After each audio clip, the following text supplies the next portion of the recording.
desarrollo,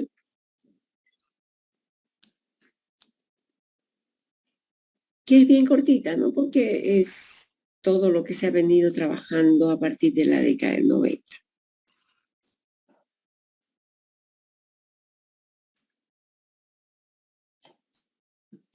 Entonces inicialmente se empezó a trabajar en la a finales de la década del 80, sobre el enfoque del desarrollo sostenible. No es que se haya dejado atrás este enfoque, sino que ahora se le pone desarrollo humano sostenible, ¿no? En 1987 se publicó el documento Nuestro Futuro Común, con el propósito de enfrentar dos desafíos: la pobreza y los problemas medioambientales, que eran los que estaban afectando, digamos, a la mayoría de los países del mundo. Entonces, este es un informe que se va a presentar a las Naciones Unidas, elaborado por una comisión.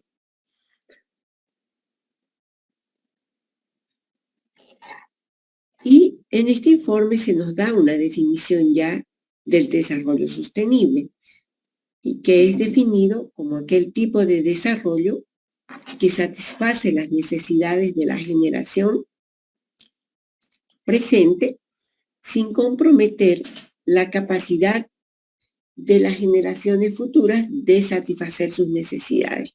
Entonces aquí hay una suerte de solidaridad intergeneracional. Entonces son las capacidades que tiene la población actual de satisfacer sus necesidades sin afectar la capacidad que tienen las futuras generaciones para hacer lo mismo.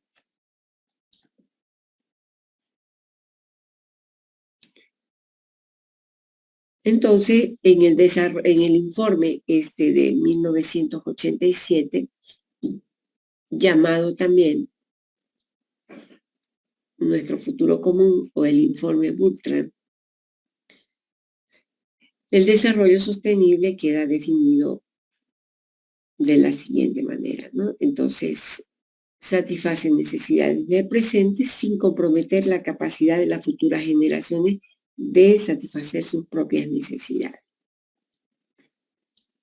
Entonces, ¿cuál es el diagnóstico que encuentra el informe Brundtland hasta 1987? En primer lugar, que la población del mundo sigue creciendo a un ritmo cada vez más acelerado,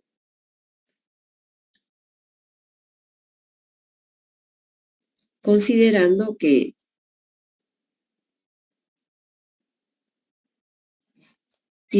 hay mejores recursos de vivienda, de alimentación, de energía, de salud, pero que sin embargo no llegan a todas las personas. Entonces, a partir de aquí, digamos, de esta lectura de cómo se desarrolla la población de manera acelerada, y mientras que los recursos no son de disponibilidad de todo, entonces se van a formular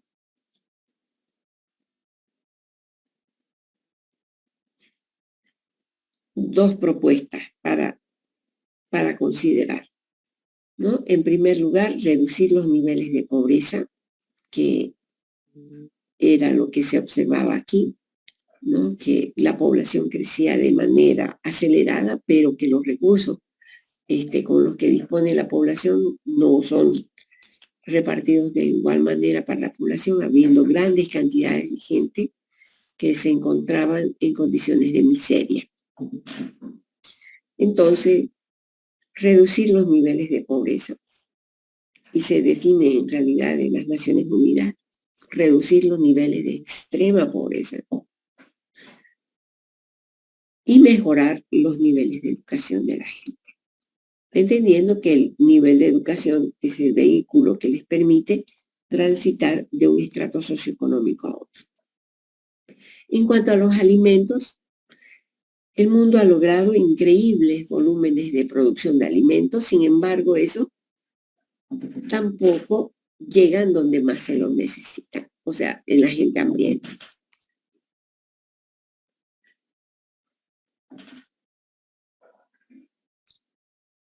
También el informe contempla que existe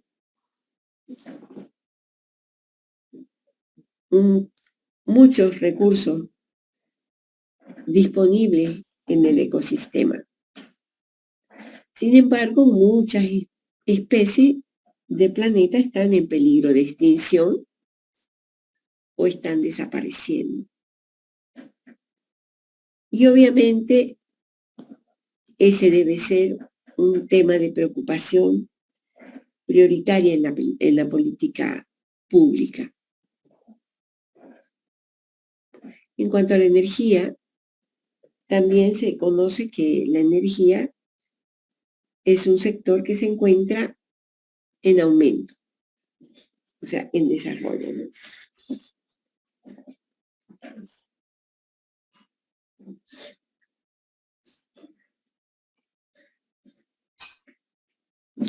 Entonces, pero aquí también existe un pero, ¿no? Si la satisfacción de las necesidades de energía se basara en recursos no renovables, como es el petróleo, por ejemplo, el ecosistema no sería capaz de resistirlo porque no habría los suficientes yacimientos como para permitir que las personas puedan acceder a la energía. También están los problemas del calentamiento global y de la acidificación de las tierras y de las aguas por el tema de la polución. Entonces se hacen necesarias y urgentes medidas que tiendan a optimizar el uso de la energía.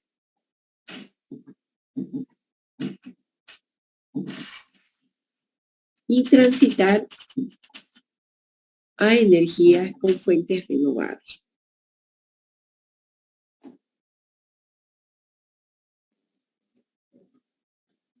En cuanto a la industria también, la producción se había multiplicado rápidamente, pero además en cuanto a la capacidad de generación de tipos de producto también se había multiplicado, ¿no? Entonces los países industrializados que habían ya introducido tecnologías limpias, ¿no? Antipolución,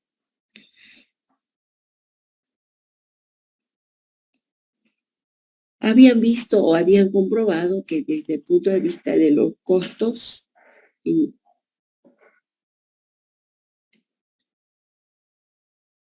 había sido efectiva, porque había mejorado el impacto en la salud, en la propiedad de la tierra y en la prevención del daño ambiental. Entonces, estas mismas industrias, digamos que primero eran reacias a un cambio de tecnología, habían comprobado de que se habían vuelto más rentables y que podían hacer un mejor manejo de sus recursos.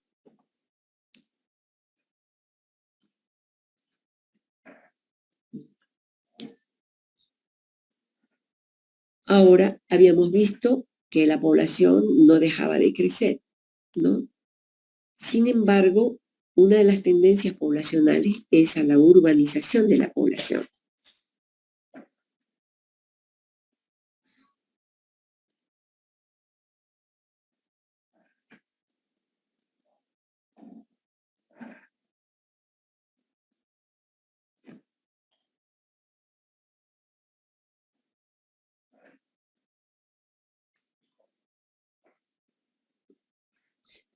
Entonces, al comienzo del nuevo siglo, del siglo XXI, prácticamente la mitad de la población vivirá en las zonas urbanas.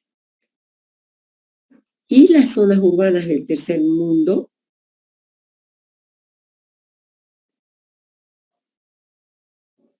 carecen de los suficientes recursos como para enfrentar la atención de las necesidades de la población.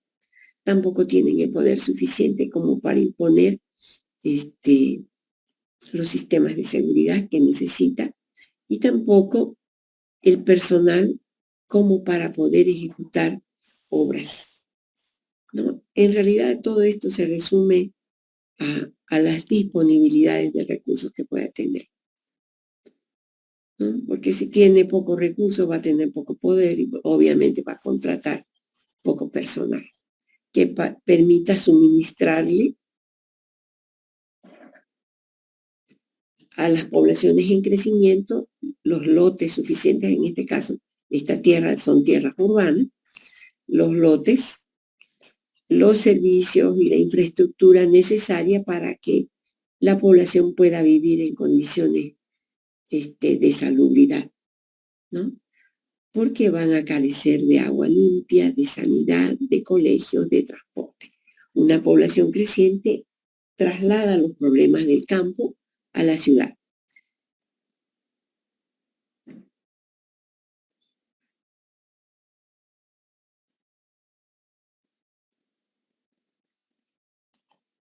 Entonces se presentan una serie de carencias porque las ciudades o los centros poblados no tienen la capacidad de solucionar esos problemas de esta población creciente por la carencia de recursos que tienen.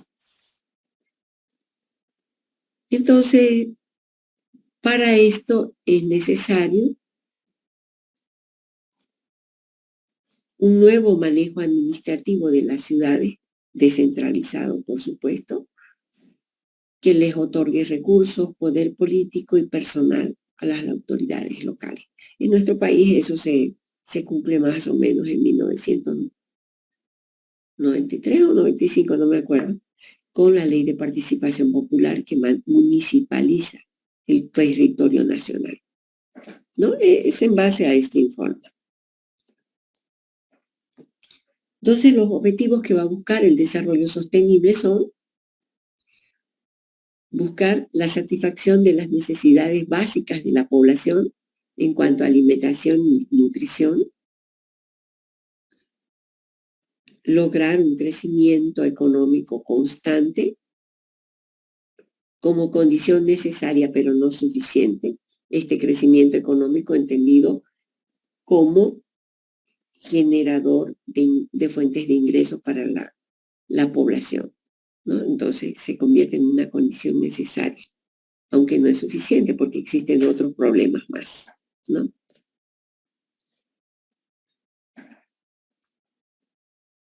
Mejora en la calidad del crecimiento económico que permita el acceso equitativo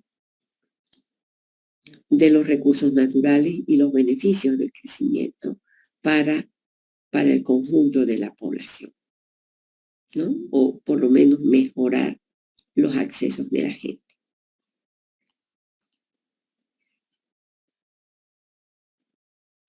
La reducción de la tasa de crecimiento de la población. Aquí le falta una reducción de la tasa de crecimiento de la población que vaya de acuerdo a la disponibilidad de recursos y al crecimiento económico del país. Selección de opciones tecnológicas adecuadas para promover el medio ambiente limpio y el aprovechamiento y conservación y restauración de los recursos naturales.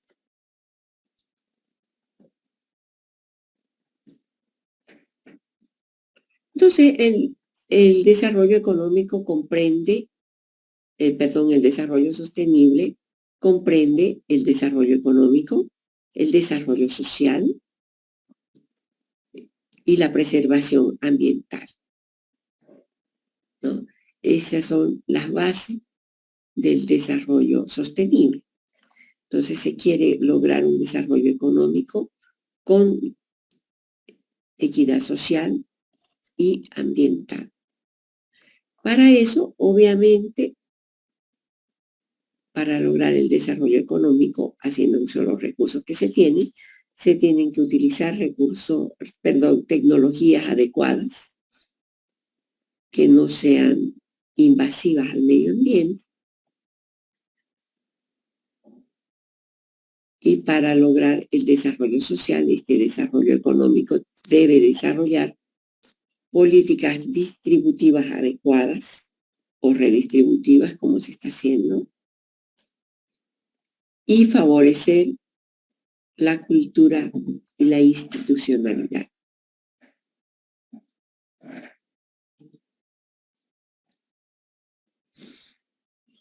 Entonces, en el mundo vivimos o asistimos, ya lo mencionamos anteriormente, a un deterioro ambiental que afecta a la salud de las personas,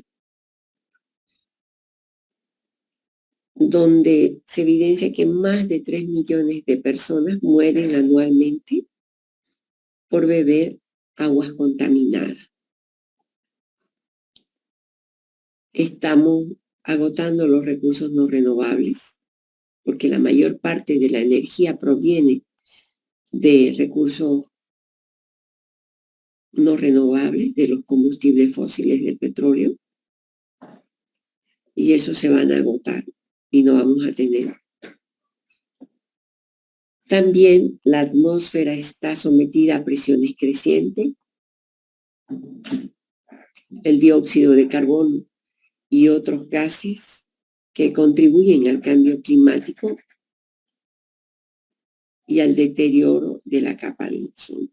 En la actualidad hemos mejorado un poco con este deterioro en la capa de ozono, pero sí, el cambio climático continúa siendo uno de los problemas principales que en este año lo estamos evidenciando más que nunca.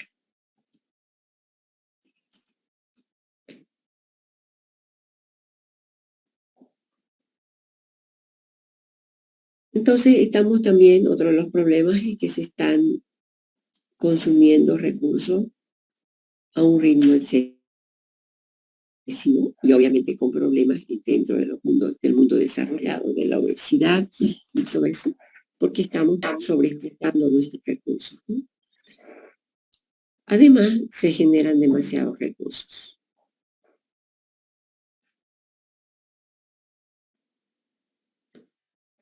Entonces, en la mayoría de los países todavía no existe una política de reciclaje. Entonces, esa basura termina contaminando el medio ambiente.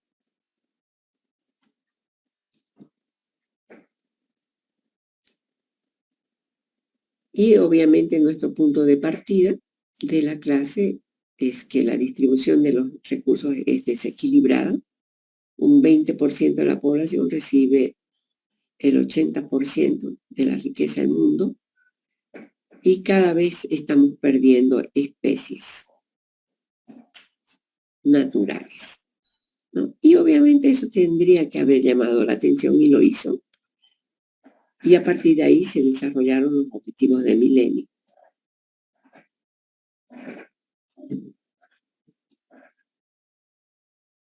En la década del 90 se va a implementar el enfoque del desarrollo humano, ¿no? Fíjense, el desarrollo sostenible planteó o trajo como resultado la Agenda 21,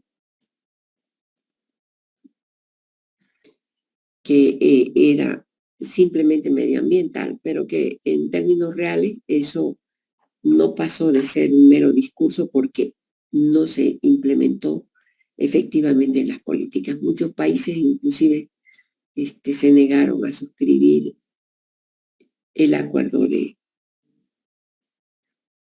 medio ambiente. Ahora, el enfoque del desarrollo humano va a surgir en la década de los 90 y va a ser planteado por las Naciones Unidas a través de PNUD. Y en este en este enfoque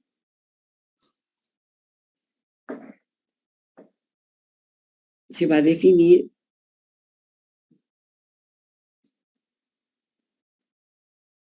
o el enfoque del desarrollo humano se va a entender como el proceso mediante el cual se busca la ampliación de las oportunidades de las personas, mejorando sus derechos y capacidades.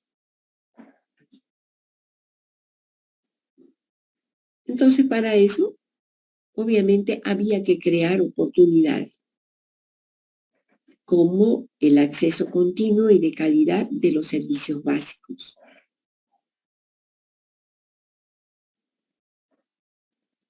Con funciones específicas de ser y hacer, ¿no? Las personas deben estar saludables, bien nutridas y bien protegidas para poder desarrollar el ser y el hacer. Sus capacidades es simplemente la combinación de funciones para elegir o para que ellos puedan elegir formas de vida alternativas.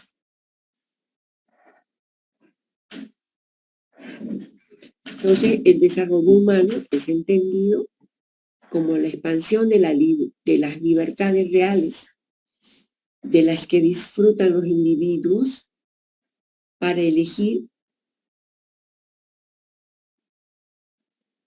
las cosas que tienen, razones para valorar o simplemente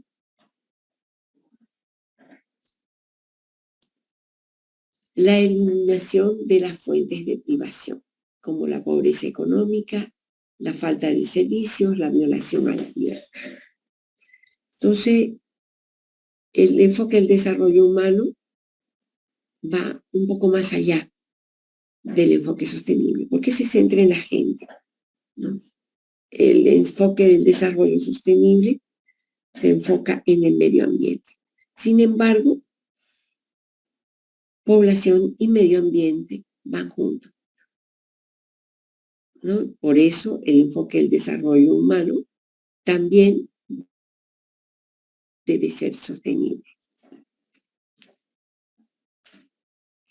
Entonces, había que formar capacidades o generar capacidades humanas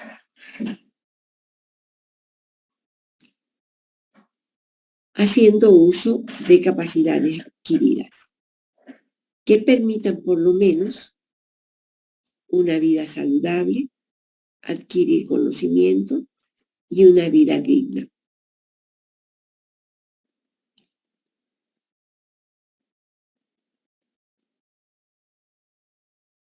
Entonces, en última instancia, todos los aspectos como la educación, la salud, el empleo, la vivienda y el agua potable, que son, digamos, los satisfactores básicos de vida, deben ser de disponibilidad de las personas para alcanzar una vida larga y saludable. Saber leer y escribir y tener conocimiento suficiente como para enfrentar la vida. Tener un empleo digno, tener ingresos, participar de la vida política y social, reproducirse y recrearse en base a la libertad del ser humano. Libertad para elegir lo que se tiene razones para valorar. Sin embargo, existen carencias en términos de satisfactores de vida. Estas carencias condicionan negativamente a la población, le genera privación y por tanto también privación para elegir lo que tienen o para elegir las razones que tienen para valorar. Entonces, ahí hay un corte de su libertad provocada por sus carencias.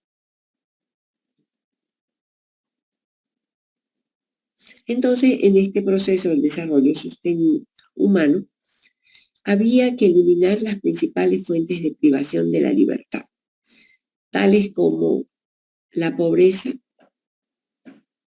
y la tiranía presente en algunas naciones.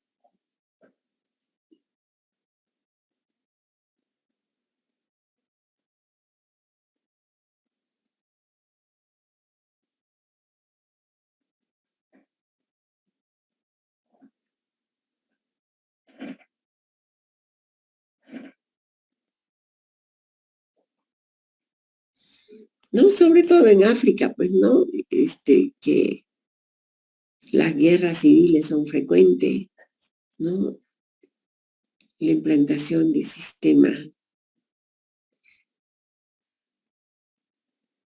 dictatoriales están presentes, entonces, obviamente, eso pone un límite a la libertad de las personas y que reproduce pobreza. Tenemos también la escasez de oportunidades económicas.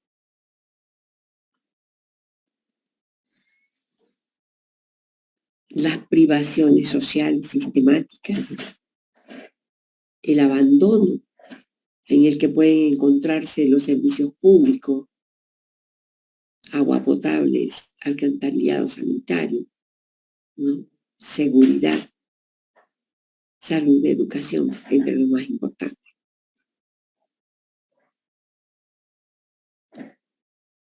Y la intolerancia o el exceso de intervención de los estados represivos que limita las libertades fundamentales del ser humano, ¿no? Entonces están afectando los derechos humanos de la gente.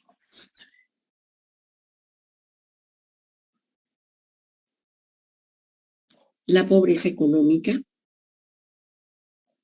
que priva a los individuos de la libertad necesaria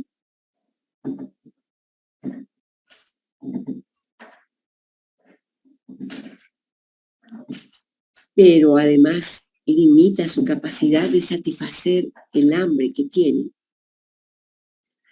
¿no? Entonces, que les permita obtener una nutrición suficiente, que les permita también poner remedio a enfermedades como la desnutrición, que son tratables, o de enfermedades como la diarrea, que también podrían ser tratables. La diarrea es una de las principales causas de mortalidad infantil. Entonces,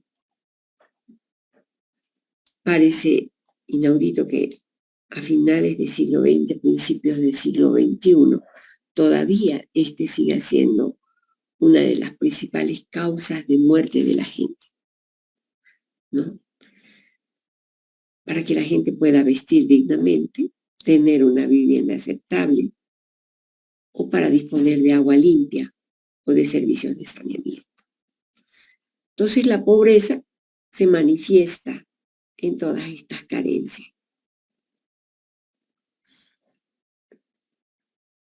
Tenemos una suerte de falta de servicios, faltas sistemáticas de servicios de salud pública, así como ausencias de programas epidemiológicos o sistemas organizados de asistencia sanitaria o de educación, que no solamente promuevan la salud, sino también el mantenimiento de la paz y el orden local. Y obviamente todo eso se va a manifestar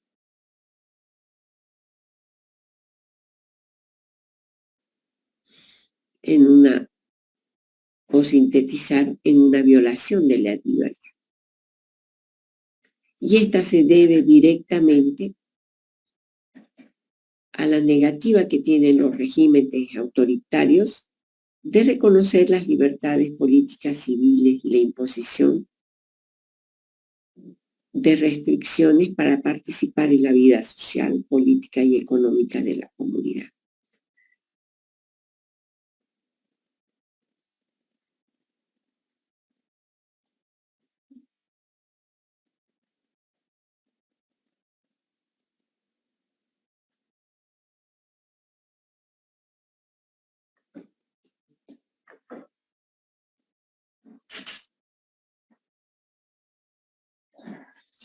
Entonces, el desarrollo humano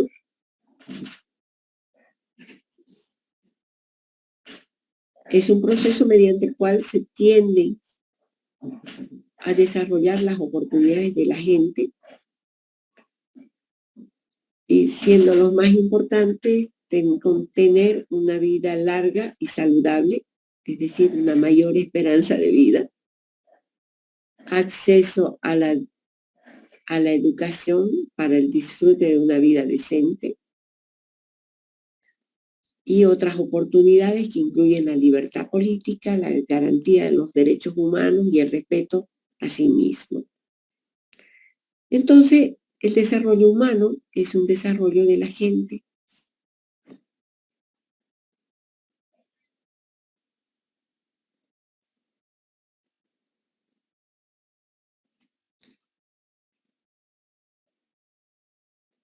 Que promueva la formación de capacidades humanas para lograr un mejor estado de conocimiento acerca de la salud, ¿no? de la educación y del desarrollo de destrezas.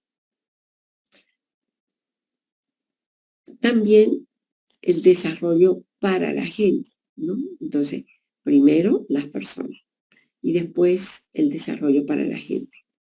A través del aprovechamiento de las capacidades adquiridas por las personas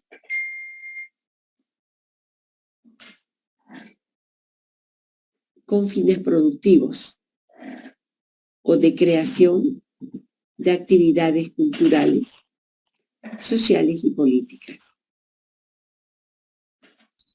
El desarrollo por la gente, ampliar sus oportunidades de participar en los procesos de toma de decisiones. Entonces, finalmente, esa era la máxima que se buscaba.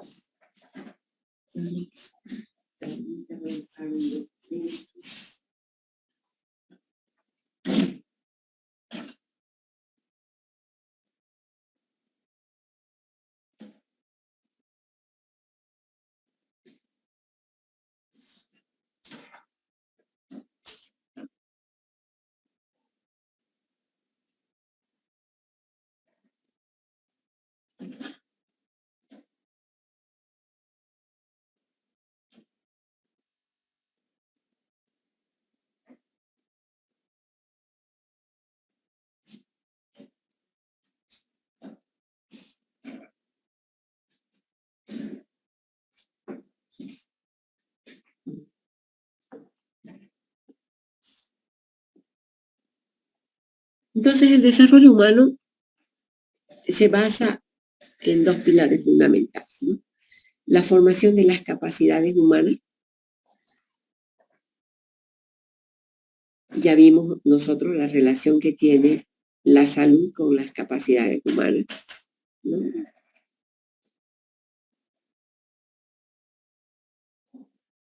Entonces, no solamente se trata de darle conocimientos y destrezas, sino también generar condiciones de un mejor estado de salud para la gente.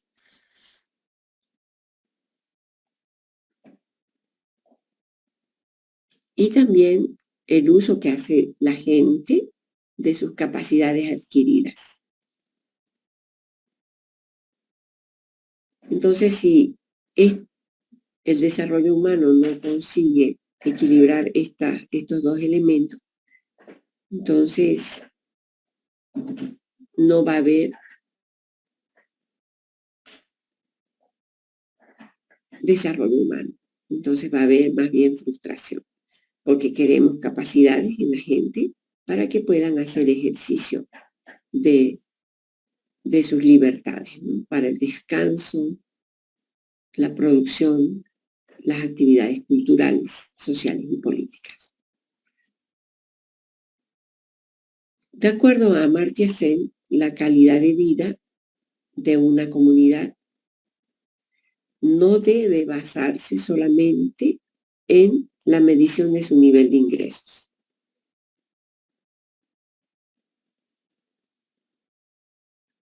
sino más bien debería basarse en la capacidad que tienen las personas para vivir el tipo de vida que para ellas tiene valor. Entonces, en este sentido, la libertad de opción es un aspecto medular del desarrollo humano.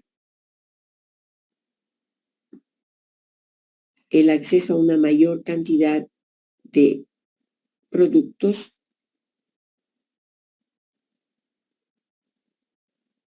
que permite, en primer lugar, la participación de las personas en el proceso de producción y, en segundo, el aumento del ingreso individual, deben considerarse como un medio para el desarrollo de las capacidades, no el fin en sí mismo, ¿no? Entonces, porque finalmente lo que hace la gente con ese ingreso es lo que va a convertir o va a transformar el desarrollo o su desarrollo humano, porque le permitirá acceder a la salud, a la educación, a una vivienda digna, etc. Entonces, el desarrollo humano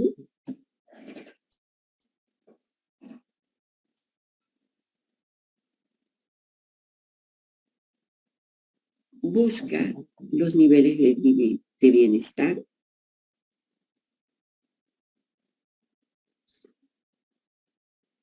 crea formas de empleo de las capacidades para el trabajo y el descanso,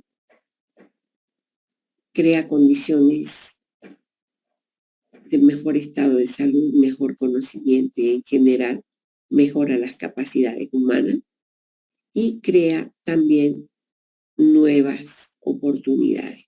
Entonces, en síntesis, en el desarrollo humano, el centro es la gente, ¿no? Las personas.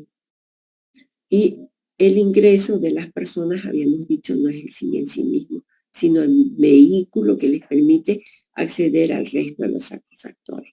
Para lograr mejorar las condiciones de vida de la gente, se tiene que mejorar la educación de la gente.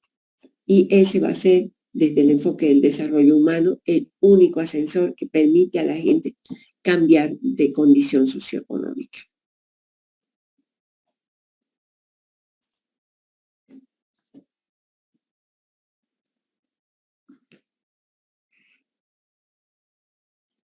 Entonces, para el desarrollo humano es un proceso de ampliación de oportunidades de tener una vida saludable, una vida decorosa y decente, información y conocimiento, ¿no? Que les permiten, obviamente, ampliar sus capacidades. Esas capacidades generan nuevas destrezas, mejores conocimientos, mejor salud, mejores ingresos.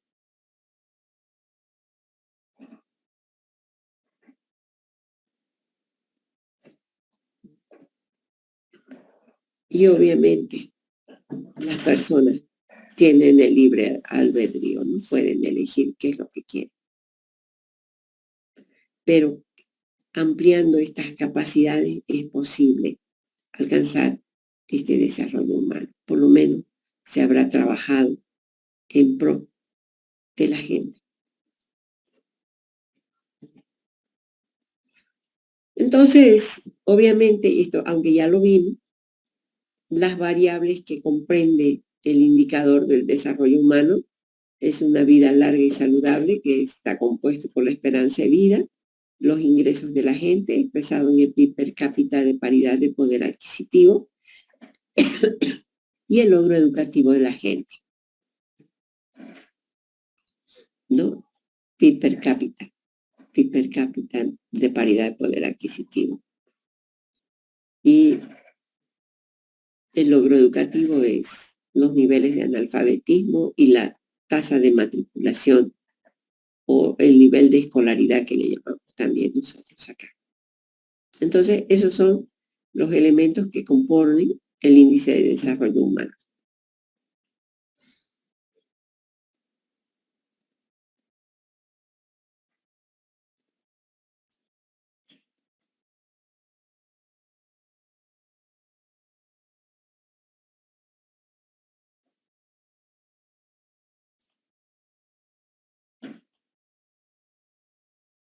Ok, chicos. Entonces, ¿ya terminaron de poner su nombre y su presente, su carrera?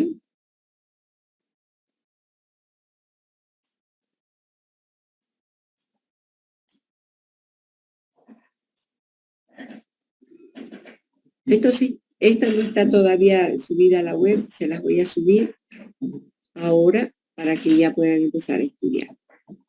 Nos vemos el día miércoles. Hasta luego, Alison. Hasta luego. Hasta luego, Listen. Hasta luego, que estén bien.